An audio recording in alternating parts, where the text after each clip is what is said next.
I really like movies. Actually, I love them. To me, the best part of what a movie is the wonder and the stories that they bring to our daily lives, be them fictional or historical. That being said, it should be no surprise that I decided to do a movie review for this podcast assignment. But let's start off with a couple of things I looked up before deciding upon this topic. I started off with looking for a TED talk about movies and came across one by J.J. Abrams, the man who directed Star Wars The Force Awakens and the TV series Lost. And he was talking about what he calls the mystery box when it comes to movies. In short, he discussed how the potential of a movie, the mystery behind it, and the wonder that comes from it is an important part of why he makes movies the way he does and why we like them so much. It can be found in the description below this video if you are at all interested in watching it. It really connected with my love of movies because to me, movies are about experiencing new stories. I see a trailer for a movie and I pray that they don't give away the story because then I can see it for myself and discover new things. The mystery box, to me, is the story and the characters that someone has dreamed up and put to screen. So that's why I think that the mystery box can be applied to the reason I love movies, because of the sense of discovery I feel each time I watch a new film. And then after that, I listened to a podcast whose link can also be found in the description, and that one was all about reviewing movies. Now, I'm very new to podcasts. I never really listened to them. In fact, this is the first one I've ever listened to. But I chose this one because when I decided upon the topic of reviewing a movie, I wanted to find something that could be a good baseline for what makes a good movie podcast. And this one really jumped right out at me because the hosts of this podcast didn't sound like your typical snobby Harvard movie critic graduate who thinks they're a higher thinker than you. It's more casual and more like a person is reviewing something rather than someone who is analyzing every detail. That being said, let's get into my review of a movie that everybody seems to be in love with, The Revenant. In short, my view on The Revenant is that it can be best described as a beautiful mess. It's a wonderfully shot, well acted tale of revenge that is unfortunately bogged down with historical inaccuracies and an unrelenting sense of beating you over the head with its pretentiousness. Now, please don't misunderstand me. The Revenant is not by any means a terrible movie. There are plenty of worse ones out there. If we are criticizing a movie based solely on cinematography and acting skill, then The Revenant would be at the top of my list as one of the best movies ever made. But remember when I said I watched movies for the sense of wonder? Well, all that wonder quickly goes out the window when the story that I eventually discover while watching the film turns out to be less than stellar. If you like this movie, that's fine. More power to you. But when you talk about how great a movie is, you should recognize the flaws that it has. Otherwise, you're just judging a movie based on the good rather than the good and the bad. And you probably guessed what I liked most about the movie based on my previous comment about how the cinematography and acting are top notch. Nobody here is denying that. But when I walked out of the theater after seeing the movie, I looked over at my friends and I genuinely apologized for taking away their afternoon. For those of you who don't know the story or haven't seen the movie, The Revenant is about a man named Hugh Glass who was mauled by a bear in 1823 on a fur trapping expedition, and he was left for dead by his group. Historically speaking, this is an accurate description of the movie. After being mauled by a bear, his group did leave him with a man named John Fitzgerald. And Fitzgerald, who is played by Tom Hardy in this movie, leaves Glass for dead, believing his wounds to be fatal. Of course, Glass survives and crawls his way out of his shallow grave, and then crawls some more across a few hundred miles of wintry wilderness to get revenge. That's the actual story behind The Revenant.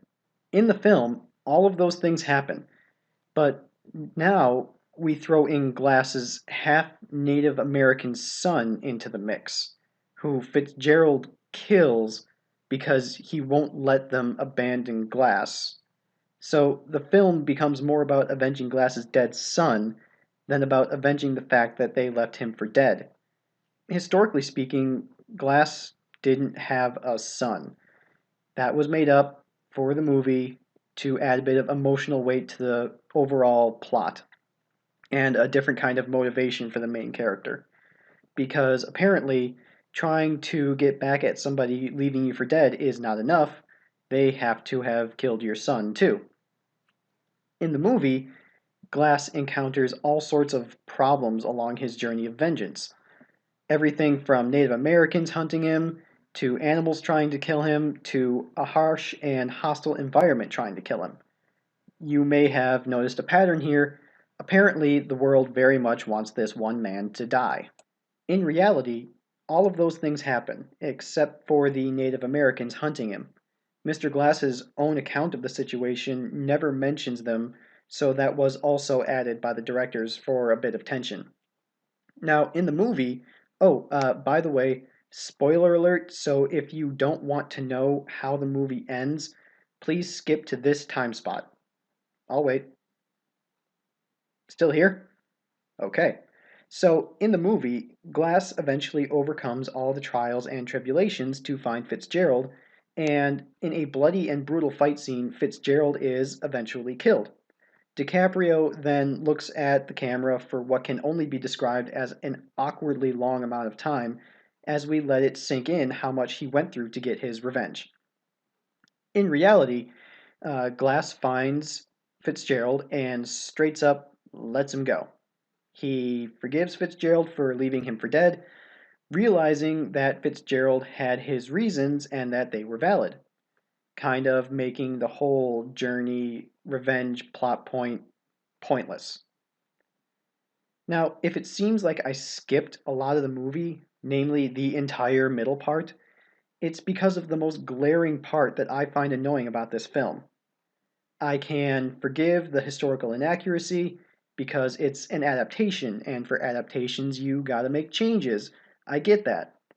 But the one thing that I find worst about this movie is that it was just plain unmemorable and boring.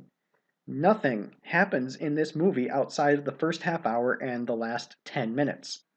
An argument can and has been made against this view that I have that I simply just don't like this movie because of the fact that it's a movie where nothing happens, and that I just don't like movies where there isn't a lot of action. And for the most part, they're right. I do enjoy movies where things happen. But some of my favorite movies are talking movies, ones where there's little to no action to be seen. The difference between those movies and The Revenant is that those movies they make up for it they make up for the lack of action with interesting dialogue, characters we care about, and settings that take our breath away. And The Revenant, while admittingly stunning to look at, provides none of those things. The dialogue, where there is any, is darn near unbearable, and the characters are only well acted because they are one dimensional. Glass is solely out for revenge and nothing deeper, and Fitzgerald is the bad guy because he's the bad guy. There's no real depth to either of them. They are not complicated, so there's not much depth for the actors to bring to them on the screen. Another argument that I've heard is that I'm missing the whole point of the movie, and that the point is that it's a story of man versus nature. And that's a valid point, but I can respond to it with, yeah, it is a story of man versus nature, but you know what other movies are about man versus nature? Twister, 2012, San Andreas, and Sharknado. And you know what all of those movies have in common? They're bad. Also, if man versus nature is supposed to be the main point of the movie, then why have the my son got shot so I have to hunt you down subplot in the first place? Is man versus nature then just not good enough for the movie to hold it up on its own? So I guess at the end of the day, I can't really say that The Revenant is the worst movie ever. But for what I go to a movie for, it wasn't worth the price of the ticket. It seemed to me that the whole point of the movie was to show this guy's story and say to the audience, boy, didn't that guy have a really bad time? And for us to watch it and nod our heads in approval because we think it's deeper than it actually is. And when your movie can be summed up as Leonardo DiCaprio gets attacked by a bear, his son gets shot by the bad guy, he crawls around for a bit, gets his revenge, movie ends. Doesn't that kind of sound like a less than stellar time? All I'm saying is that, sure, it's good, but The Revenant, maybe not that great.